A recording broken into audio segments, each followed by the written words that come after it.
And the legacy that God does is never about the past. Legacy is always about the future. It is taking the things that we've learned from the past that empower our future and helping us to become much more than we could have ever been. I came from a line of preachers on my mother's side of the family and a line of businessmen from my father's side, about 4 generations deep on both sides. And I was in a place where I didn't honestly feel that I needed to make a decision between God or money. I just had to decide which one I was going to serve. And I made that decision really, really early. And I would tell anybody, if you have a choice between being spiritual and rich or spiritual and poor, choose spiritual and rich. Come on. Because you can do more for God. And it doesn't have to compromise your prayer life, your faith to believe. You know, God took Abraham out of an environment and told him to just look up into the heavens. And what he saw there was so spectacular, it was incalculable. The number of stars that he saw was inestimable. It's what scientists have said, there are 10 sextillion stars. And that's a lot of stars. People, they don't understand just the concept of that. We know what a million is, but 1,000 million is a billion. 1,000 billion is a trillion. 1,000 trillion is a quadrillion. 1,000 quadrillion is a quintillion. And 1,000 quintillion is a sextillion. Then there are 10 sextillion stars. Wow. And God says, you see that? So shall your seed be, the impact of what's going to come out of your life. And who could imagine that? Somebody who was barren, who had at that time, one illegitimate child that was not the child, the son of faith, but that came as a result of his impatience. And we've all gone through that. To me, every dream must pass the test of discouragement. If when we felt like we've gotten too old, and God, can you do anything in my life now? But God's grace is on it. You're a testament of that. You know, it's amazing to see how Moses had one grace and anointing and Joshua had a different. They had 2 different leadership styles. Moses was a diplomat. He was a negotiator. Joshua was a warrior. Elijah was a very wild man. He was a man of the field eating locusts and wild honey. Elisha was very refined. Your dad was very fiery. You're very conversational. But it's the type of ministry that the generation where you live now is able to so powerfully connect. It's amazing how God does everything in its time. And we're all products of that. I'm a product of that. You're a product of that. Each of us is a product of God doing something special in time. And the legacy that God does is never about the past. Legacy is always about the future. It is taking the things that we've learned from the past that empower our future and helping us to become much more than we could have ever been. That's so good, Bishop. And I loved earlier we were talking about your father and the focus, and that's such good encouragement. Can you talk about that a little bit, about your father? Sure. Yeah, my dad was he was what I considered to be an exceptional man. He didn't start his family until he was 40 years old, but he started his business back in 1947. So this is our 70th year in business. He was a very average person that came from the country with $18.23 in his pocket and a dream. He had a dream in his heart. And he would listen to ministry. My dad was a faithful deacon in our local church. He supported our pastors. And what we discovered, I learned through him that what you help others do, God will help you to be able to do something great in realizing your own dream in your own life. But my father was not an exceptional man. He considered himself to be an average man, but an exceptional man is an average man focused. And what had my dad focused? My dad, when he left the country, he changed his hat, his habits, his associations, and his thoughts. You know, when my mother was pregnant with me, my dad was laid up in the hospital with a massive heart attack. He changed his habits of eating, exercise, his spirituality. He changed his habits. Then he changed his association. He got around other people who wanted something out of life.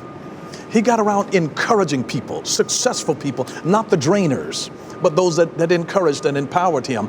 And he changed his thoughts. He loved positivity. He used to watch Robert Schuller. You weren't on then. He would have watched you. But we watch your dad. We watch your dad.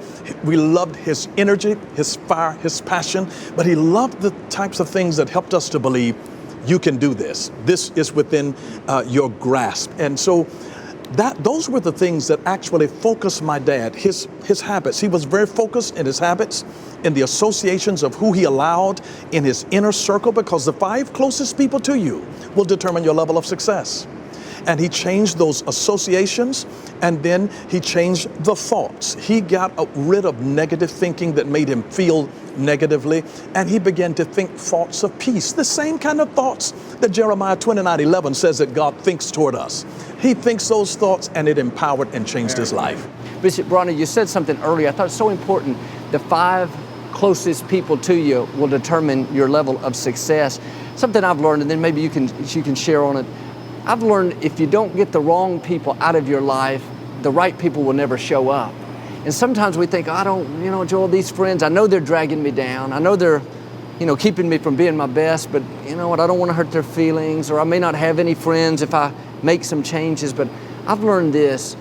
You may go through a season of being lonely, but God will always bring you better friends. He'll bring you the right people in your life. And I don't think that you have to make some big announcement and say, you know what, I'm never going to associate with you. You just do it gradually. You have less and less time with them. And I think when you do that, I think another thought on that is sometimes we think, we want to lift people up. We all believe in let's helping people, let's help. But at some point you have to say, they are dragging me down more than I'm lifting them up. I mean, if they're still causing you to compromise, life is too short to hang around with people that are constantly draining your energy and making you compromise, making you go back into the old path where you don't want to go.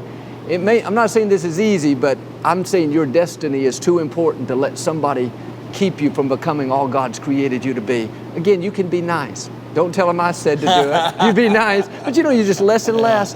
And maybe it's something this simple. I'm not going to sit at lunch every day with these coworkers that gossip and are jealous, or I'm not going to hang around people that talk about my pastor or talk about my church or talk about somebody else, because if they're talking about them, they're talking about you too. But maybe you need to make some adjustments and get some eagles in your life.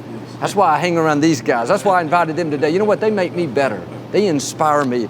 And again, I believe in helping others. There's people that are down. You got to help. You got to be there to love them back into wholeness. But I think there's that fine line between somebody that's just dragging you down and you're just, maybe it's the easy way out. But you make a gradual change and you watch what God will do. But can you speak to that, Bishop? I think that is absolutely true. And I would really recommend, in terms of that, the Pareto principle. Spend about 80% of your time with those people that really speak life to you, encourage you, build you, help you to be able to grow, to learn, to mature in particular things, help your perspective. And then 20% pouring back into those that we need to lift up. So that gives us some sense of perspective of, we can say, let me do this. We can only build on our strengths. So I spend about 80% of my time working in the areas of my strengths. I don't want to give 80% of my time to the 20% of my weaknesses that don't produce the yield. So I want to sow into those fields and then work on the ones that are not so great over here. But there is a balance between the two. But I would recommend 80% to those folks that really help to build you and encourage you, and about 20% that's into those that we need to encourage. I was down in Latin America, and I started one of the most anointed messages that I ever did in Latin America. And I told them these principles. No compares, no te quejas, y no compitas. It translates to say, don't compete, don't compare, and don't complain. And I told them, I said, I'm allergic to complaining people. It makes me in the spirit break out in hives. It's nothing personal, but if you're allergic to something, there are certain things that feed our faith, but then there are some things that if you bring it into a pure system, if you open your heart, you imbibe a spirit, and it can make you then break out. So when negative people get with other negative people, it's contagious. In the same way, laughter is contagious. Smiling is contagious. So I want somebody who has something that's really going to infect me with something that's going to make me better. At TBN, our mission is to use every available means to reach as many individuals and families as possible with the life-changing gospel of Jesus Christ. Thank you for helping make the gospel of grace go around the world. Without you, we couldn't do it. God bless you.